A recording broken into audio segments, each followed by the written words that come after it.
Toutes les parois opaques, transparentes, horizontales ou verticales, sont le siège de transmission thermique.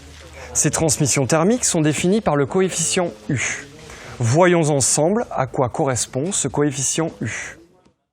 La transmission thermique d'une paroi, c'est sa capacité à transmettre la chaleur. Le coefficient U quantifie ce pouvoir de transmission.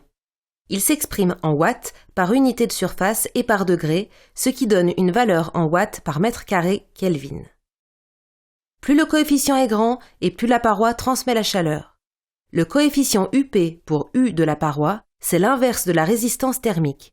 Et d'ailleurs, il se calcule exactement comme cela, c'est-à-dire UP égale 1 sur RP.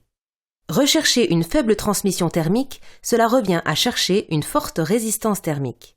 Les déperditions thermiques d'une paroi sont directement proportionnelles au coefficient U. Diviser le coefficient U par 2, cela revient à diviser les déperditions par 2. Pour les parois régulières comme les murs ou les sols, il est plus commode d'utiliser la résistance thermique R comme référent.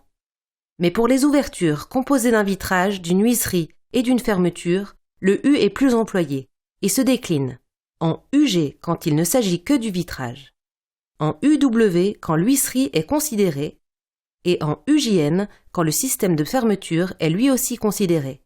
Le coefficient U est essentiel au calcul des déperditions de toutes les parois, qui est indispensable aux estimations de consommation des constructions neuves comme des constructions existantes.